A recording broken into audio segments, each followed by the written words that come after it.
Jon Stewart, may I just say that last night you were a bit of a twat. I think I was watching South Park last night, in between bouts of World of Warcraft, and casting magical spells to help people. And I happened to watch the beginning of Jon Stewart's show, where he proceeded to continue with the race baiting. And, there was something about a bunch of different black guys, I think, who all got shot by cops, and, refusing to tell the facts that had come out in the grand jury testimony, such as the fact that, Michael Brown had robbed a store, assaulted a clerk, began the assault on the officer, continued the assault on the officer, tried to run away, and then proceeded to attempt to bull charge the officer, who he outweighed by at least 100 pounds, and so forth. Making some snide remark about, how Brown made the mistake of being black and big, or something like that. Well, let me just say, Mr. Stewart, I've read some stuff. You are apparently one of the most trusted sources of news out there. That means people come to you for the truth. Now, I get it. You run a comedy show that looks like a news broadcast. It's all really opinion. I get you were never intending to become a serious reporter or a serious news personality. So yeah, I get it. Not meant to be a serious news journalist. You just wanted to make fun of news journalists, but, you've become one. And, I don't know if it was you hated them, or something like that, or you just thought it would be funny, but you've now become that which you attempted to make fun of. Which means you, willingly or not, have an ethical necessity to uphold the tenets of your mock profession. And I know that's not fair, it's terrible to ask this of you, but there it is. You want to act like a newscaster, you should bloody well act like a newscaster. Not go spreading around false stories just because you think it's funny or, it tells the narrative you want to tell. No. You have an obligation to the truth now, and you betrayed that truth. So, to all those people out there who want to do this narrative, that want to say, oh, this poor little black kid got shot by a white officer, now the white officer doesn't have to face any consequences of it. No. Fuck you, that's bullshit. What that narrative and what that attitude has led to has been days and days of riots and burning and looting that has spread all over the goddamn world. Your headlines have led to millions of dollars in property damage and damage to livelihoods and so forth like that. But now it's actually led to murder. Now, I've heard that one of the witnesses in the grand jury, one of the ones that was actually telling the same story as the police officer, I do believe it was killed in one of the riots. Now, it's not being broadcast very largely, but the story's going around. I don't have a link to that one. What I do have, however, is, well, a different story. This one actually happened, just recently. I want to say within the last day or so. A gentleman by the name of Zamir Begic. A little bit of background on him. Zamir Begic, who was 32, immigrated to the United States. And if the different articles are correct, he actually just got married about 6 months ago to a wonderfully beautiful young lady. And they were out for the night. And, well, that night ended tragically. Because Zamir Begic was attacked by a gang of 4 youths wielding hammers who beat him to death. Now, Zamir, I could only say, as a heathen, died with honor. He tried to hold them off. He went down fighting. And he died saving the life of his girlfriend / wife, Ariana.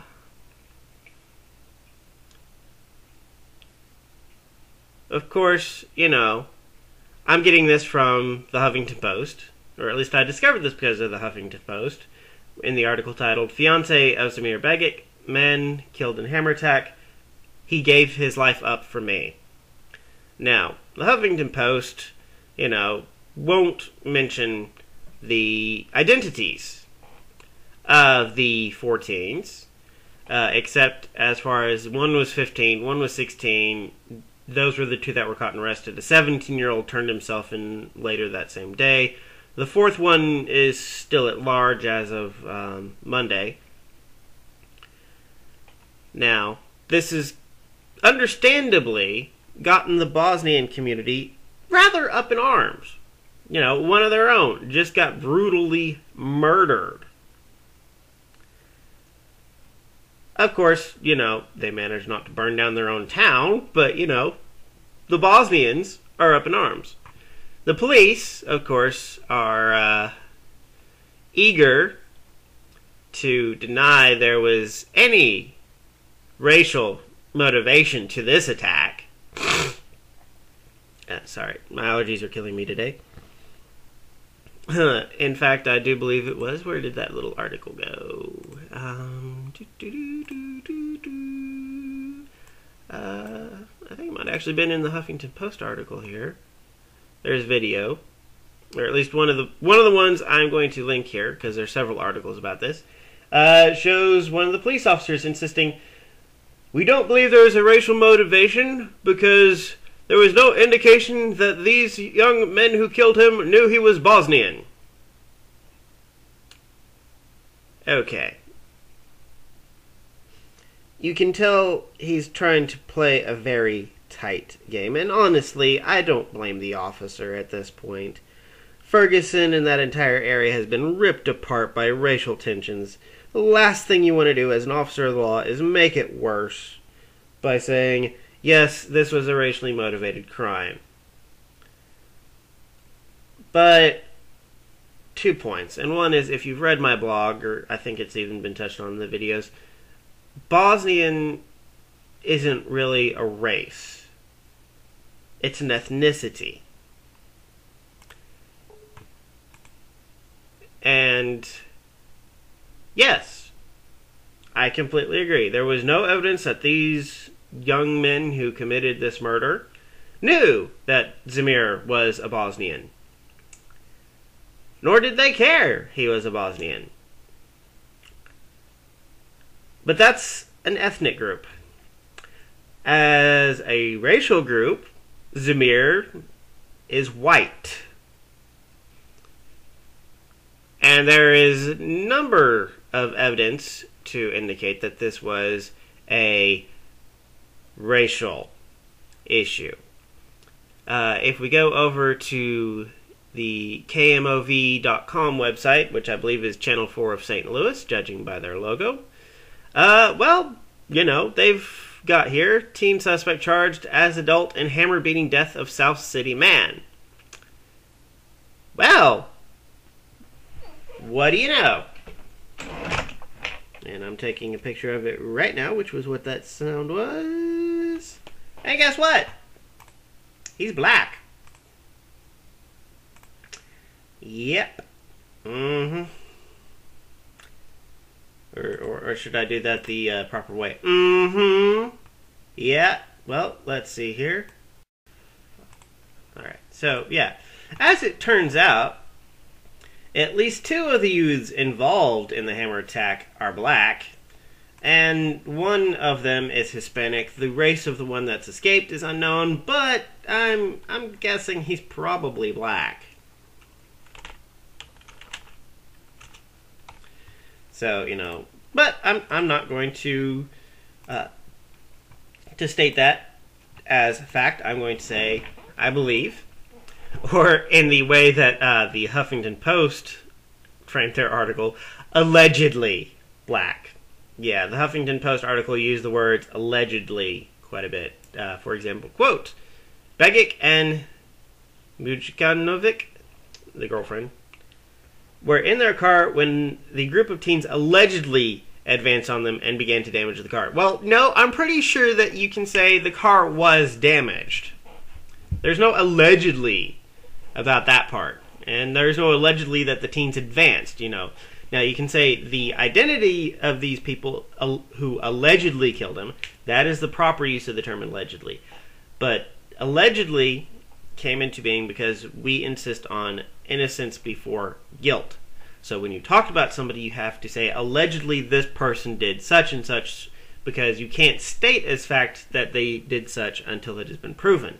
However, it has been proven that a group of people did advance on this vehicle and did damage the vehicle. So you can't say that, you know, allegedly a group of teens advanced. No, it clearly happened. That part has been proven by the fact that the car was damaged and the man is dead. Now, allegedly, we can say, or we can only say allegedly these people were the ones that did it until it's proven. But, you know.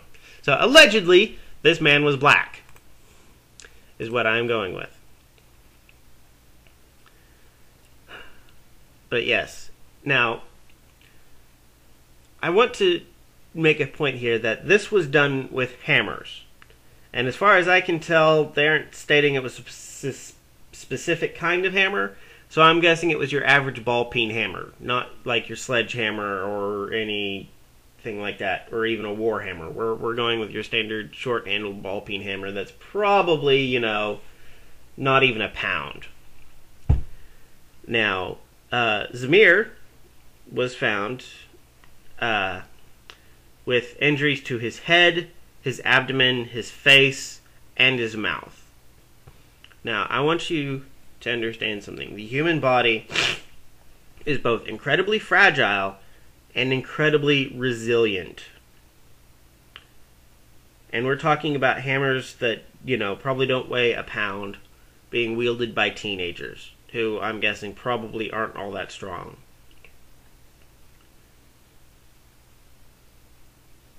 This death had to be agonizing. And it was not a quick death, I'm sure. Because these were not trained fighters. These were just angry kids lashing out. And that means they didn't know what they were doing as they killed him. I mean, they might have known they were killing him. That might have been the entire intent. But they didn't know how to do it. And whenever an amateur tries to do something like that, it's inevitably far more painful and inefficient than it has to be. So this man suffered.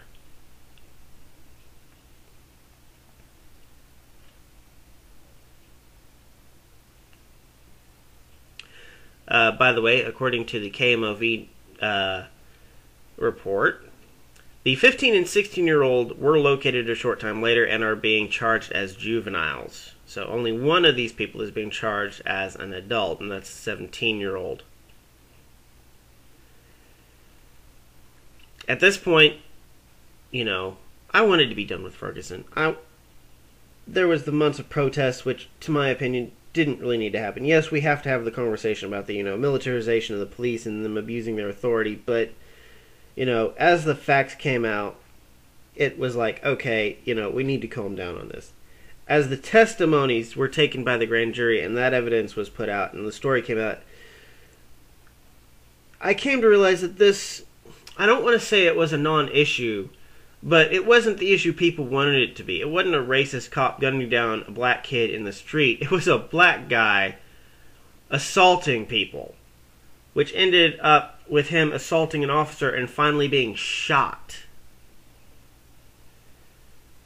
But, you know, but, you know, I am not one for making allegations without proof. Now, I have said that, by all accounts, this was a racially motivated crime. We've got 2 to 3 black kids and a Hispanic kid involved in the brutal murder of essentially a white guy and the attempted murder of his girlfriend, who he managed to save.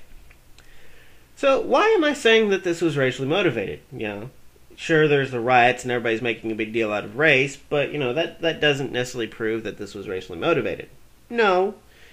Of course, witness accounts with video stating that black youths and other people involved in the riots were shouting, kill the white people, moments before the brutal hammer attack, does lead me to believe that this was racially motivated. Now, it might not have been because he was Bosnian. Clearly that wasn't the issue. But funny thing about Bosnians, they're Europeans. They're white. And it doesn't matter if, as a Bosnian, he's a minority. As a white man, he's part of the majority. He's part of the problem. And as these people are screaming, fuck the white people, kill the white people, hey, I guess we just need to solve the problem. Yeah, here we go. Yeah, the other guy was a black teen. According to the InfoWars article, blacks screamed, kill the white people before the brutal murder of Zamir Begic. And I will be linking to the video they have as well as the article. Let's see here. The clip above shows a local resident filming the scene from a distance as emergency personnel attempt to give Begic CPR. Quote, arrest them all, fuck this shit, he states, adding, and of course it's a white kid, right after black people running up and down the street yelling, F the white people, kill the white people. This is what we have, end quote. And the article links to another one where, they say numerous examples of Caucasians being verbally and physically assaulted by black Ferguson protesters for a little more than being white. Out of curiosity, I did go and check on that. And let's see here. Let's see. Yeah, here we go. That article links to the article, Police Deny St. Louis Hammer Murder Was Racial Attack. Some suggest brutal assault linked to Ferguson and arrest.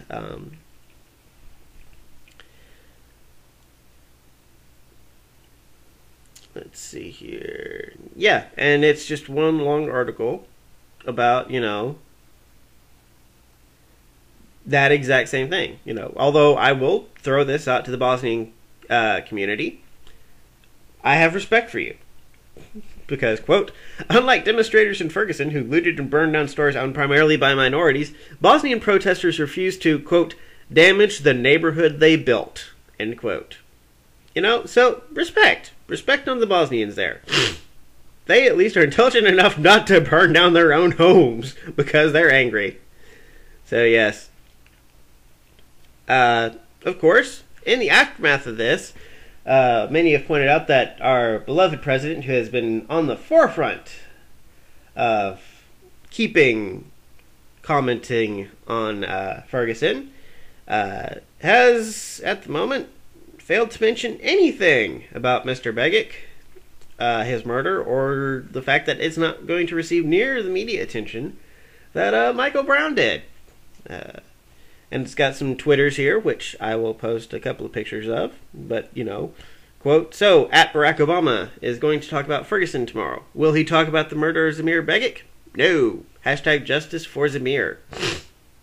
Frankly, I wish I had a Twitter, because then I would tweet about justice for Zamir. Because he kind of does deserve his justice. Quote, others also question why the media failed to highlight the race of the suspects, as it's keen to do when the black people are the victims of violence, end quote. Another one points out that CNN, MSNBC, ABC, and NBC News all ignored the brutal murder of Zamir Begic by black and Hispanic teens. And then there's a number of videos showing, the peaceful black protesters harassing white people simply for essentially being white, which I will post some of those videos up in the link and on the blog as well. So, yeah, there's pretty clear evidence that Zamir died for racial reasons.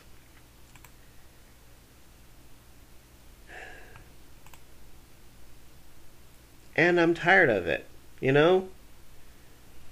I'm sure at this point that Martin Luther King and, even Malcolm X are in their graves spinning out of control, Hell, maybe that's global warming at this point. Global warming is all the dead people who were our icons and tried to bring us to a good place in the world spinning in their graves at how badly we've cocked it up. Because, we were supposed to be past this. The 1960s was like over 50 years ago at this point, right? I mean, we've had 2-3 generations of people living in what was supposed to be a post-racial world after the Civil Rights Act. Everybody was supposed to be equal. And I mean, I could forgive some racism in the first generation. I mean, they'd lived it. The second generation, maybe a little bit, because they've had touches of it, but for the most part, I mean, I was a bit of a 90s kid, and, we never cared what race you were. And apparently I'm part of the millennials and all that, but, in the 90s, we didn't give a shit who you were. We didn't give a shit about your skin color. You were just another person, and if you were cool, that was awesome, and if you weren't, well, screw you. But we didn't care if you were white or black or Asian or anything, None of the people I knew growing up cared about that shit. We didn't care. Everybody was equal. Of course, now we get to the present age, and, do I know some white people who have some issues with black people and so forth? Sure. But that's because we've been, adults for the last, almost 10 years. And we've seen some shitty-ass stuff from people. And that informs our opinion. And it's stuff like this. It's hard to keep being a non-racist when you see a group go out there and burn its own stuff down and then turn on people and kill them simply because of the color of their skin.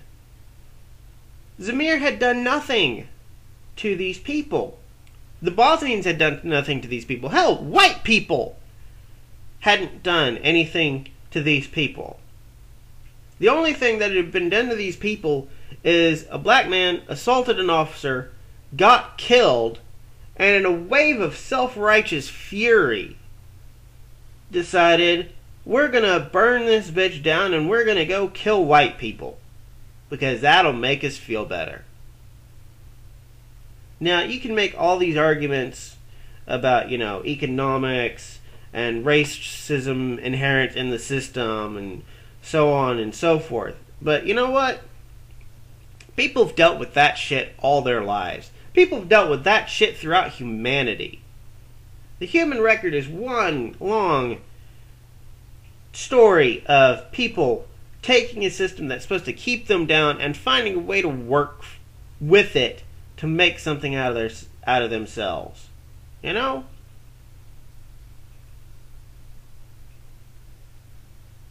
And every group in human history, especially in American history, has managed to do that. The first settlers to America were escaping essentially what was a racist classist system. And they set up a new place. And yes, there were issues. And yes, bad things did happen. But you know what? People worked in it. And people came over and they faced racism. And they faced ostracization and stuff like that. And you know what they did? They worked at it. And the Irish went from people who were as hated as black people to being respected members of society and getting all the way up to the frickin' presidency. And you know what happened after an Irish Catholic got to the presidency? Nobody gave a shit about who was Irish and Catholic. In fact, it became bloody fucking awesome to be Irish. And even occasionally Catholic. At least until the priest, but that's a separate issue. But you know what? Irish went from being one of the most hated peoples in this country to one of the most loved peoples of this country. Same with the fucking Italians. Same with the Germans. Same with the freaking Japanese. And the Asians, When the Chinese and the Japanese came over here as immigrants, they were treated worse than shit. And now look where they are. They are some of the most respected people in this country. If an Asian guy goes in for a job interview, you know, if 5 people go into a job interview, and one of them is an Asian guy, one of them is a black guy, one of them is a white guy, one of them is a Hispanic guy, and one of them is an Arab guy. You know who's going to get picked in this racist system? It's not the white guy. It's the Asian guy. Because everybody freaking knows the Asian guy is going to work harder, work longer, and get better work done than anybody freaking else. And this was people who were treated like shit, who had the entire system designed to go against them. And they succeeded. So it's not that, you know, oh, well, white favoritism saved the Irish. No! No, no, no! There was no white favoritism for the Asian people. And yet they've managed to come out on freaking top of everybody else in this supposedly racist system. Heck, look at the Hispanics, you know? For the longest time, they were really a non-entity or anything like that. But, you know, as you look at it, even with the whole illegal immigration and the whole thing about, you know, people hating Hispanics and, you know, people hating the fact that they have to learn Spanish, wanting Hispanic people to learn freaking English and so forth like that. You know what?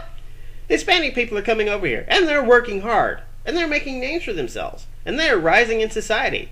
And you know what? Even with the stupid amnesty thing that's set to, you know, really screw racial relations between everybody else and the Hispanics because, well, it's special treatment for the Hispanics, you know, that other people don't get. Even with that, you know what? In 20 years, you know, maybe in another generation, maybe 2, guess what?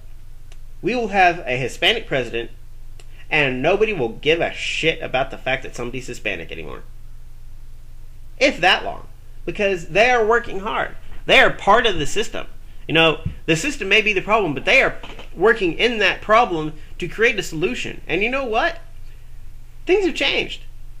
Things have changed and improved for them. Because I have seen it where, you know, there are still some rough patches because some people are assholes. But I have seen it where, you know, back when this whole illegal immigration thing first started and everybody hated Hispanics and everybody thought they were just a bunch of uneducated, stupid people who were coming over here to take our jobs. Well, guess what? We have Hispanic people in government. We have Hispanic people who are universally recognized and respected. In fact, it's that way for, you know, most people. And in fact, you know, yeah, they're taking our jobs, but they're taking the jobs nobody wanted, and it's actually gotten them quite a lot of respect. I used to work at a call center, and most of the cleaning staff was Hispanic. And you know what? Every freaking person there respected them. Now, we might have had a few complaints about, you know, the restrooms and, you know, cleaning times because it was a freaking call center and we got, you know, shit for breaks and all that. And when you've got 15 minutes to use the restroom and then you got to go back on the phone for another 3 or so hours before you can get another break and the restrooms are, you know, closed up for cleaning, yeah, you're going to get a little bit pissed. But they were always clean and everybody always freaking appreciated it and everybody always thanked them. And it's that way everywhere that I'm seeing. You know, this attitude of respect, it's okay, you know, the Mike Rowe thing, the dirty job, somebody's got to do it, and realizing that these people do it and do it well is earning them a shit ton of respect. No pun intended. So, you know, and that's just been in the last 20 or so years. I mean, what, the illegal immigration thing really came up towards the end of the late 90s? I think it got surpassed a bit by the, you know, war on terrorism and stuff like that, but, you know, yeah, it's not been that big a deal. It's been, you know, a generation. A lot of these people have already been working on their way to citizenship. There's a lot of Hispanics who do have citizenship and are respected for that. And, you know, 20 years. And give it another generation, maybe 2, and they will be fully integrated into society, and everybody will respect him, and there will be no problem. Oh, he's Hispanic. Oh, cool. That's nice. It's like being Irish, you know. St. Patrick's Day and the Day of the Dead. You know, they'll both be nationally celebrated holidays. Everybody will go for it. No racism. Not really. But then you got black people. And, okay, you know, we could argue Jim Crow and all that gave a rough start. You had the Reconstruction. There was a lot of hatred and everything like that. But, after the 60s, all those laws were abolished. Every person had a fair chance. Everybody had a fair shake. And yet, what do we got? We got black people who are respected. We've got, black people who've risen up in society, and yet, it's not the same story as you see with every other racial group. And it sometimes, it can make it hard for people. But, hey, we got a black president. We voted for a black man as president. That was the sign that it was over. This was the sign that, hey, you and your group has made it to the top. You've done it. Good job. You're part of America now. And what's happened? It's gotten frickin' worse. I mean, there's endless articles out there about how Obama has managed to become the most racially divided president in American history. In fact, race relations are, back to being nearly as bad, if not worse, than just after the Civil Rights Act. We've literally wiped out nearly 50 years of progress. In maybe, 6 years? In 6 years, we've undone what took 50 years to get to. And now we've got it to where the police have to essentially lie about the motivations of a murder to try and stop it from getting worse, when there's clear evidence that this was a hate crime, that this was racially motivated. And this is not a unique story, or it's not going to be, not at this point. I'm sure there's going to be stories like this that get covered up in every town where there's been riots. I'm sure there's probably going to be more murders in Ferguson. Hell, the city's already burning. What's to say it's not going to keep getting worse? And so, I stand with the Bosnian community over this one. Demand justice. Get the word out there, because, I'm tired of this. I am tired of the police and the government covering up crimes or denying motivations to crimes in an attempt to keep the peace, because it's not working. It's not working anymore, okay?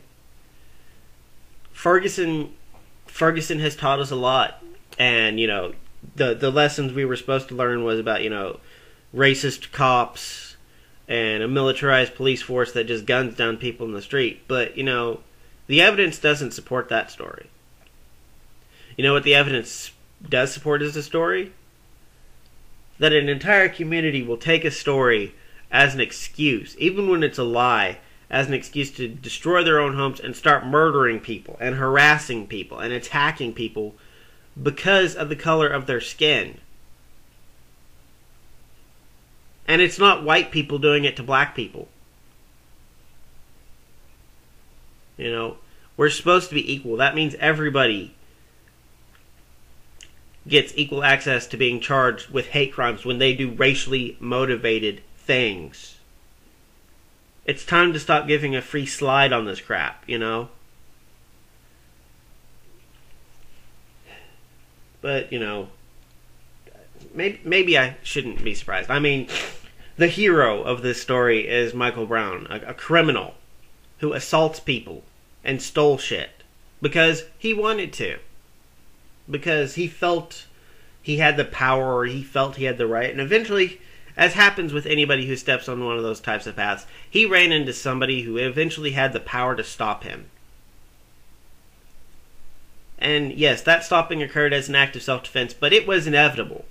When you start stepping onto that road, when you start stepping on the idea that you have the power to do whatever the hell you please, you either have the power to do whatever you please, or you run into somebody who has the power to stop you. And if you want to make that person your hero, if you want to make somebody who commits assault and burglary your national hero, your symbol about how you're oppressed because, oh no, this man who was, who was harming his neighborhood got stopped by the police, and that was an act of injustice. I don't care what race you are. You either need to get your priorities back in line, or you need to accept some consequences of your actions because you are violating the social contract. You are upholding somebody who violates the social contract. The very thing that keeps us from turning into anarchic animals who slaughter each other to protect what we have.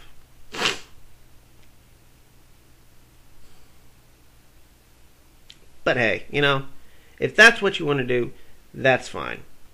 If you want to be part of a group that screams injustice and then goes out and murders people, that burns down their businesses and attacks them in their homes, fine. I guess there's nothing more we can do for you. That's who you want to be. If that's the road you want to walk, you are free to do so. By all means, carry on. But let Michael Brown be a lesson to you. Because when you walk that path, and I studied that path for years, when you walk that path, eventually you are going to run into people who are willing to stop you. Because if they don't, they die. And they want to live. At which point your life becomes a lot less valuable to them than their own.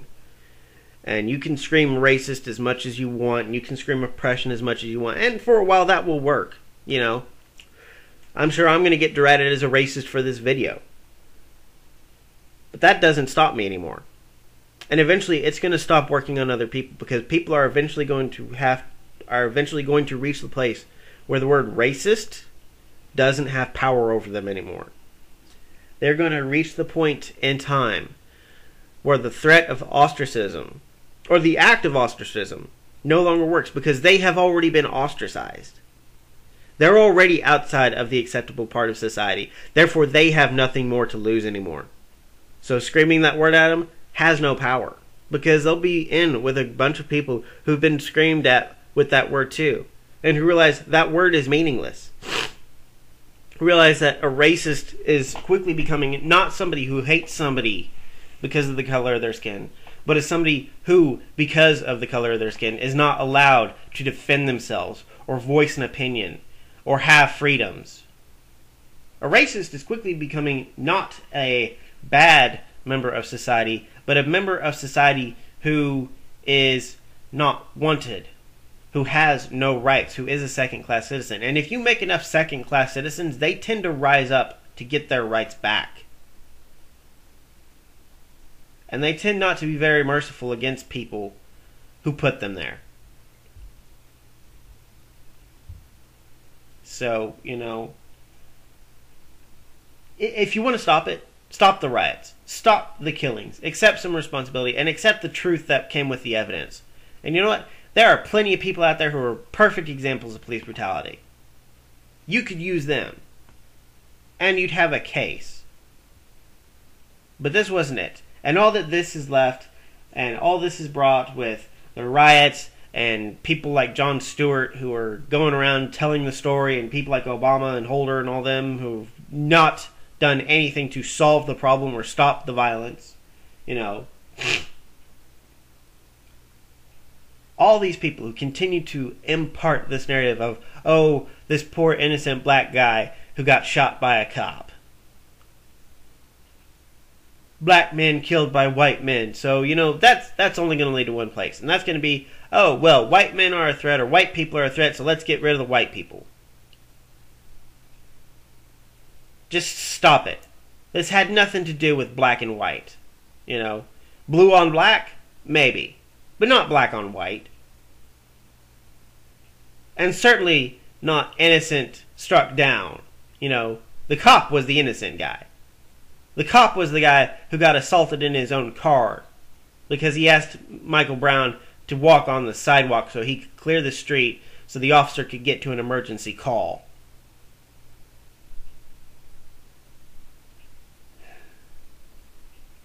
So yeah, the links will be there on the blog. I'm actually going to post the video so you can watch them there. As always, the blog is sonofhell.com. thank you for watching the Son of the Hell show, and hella bless.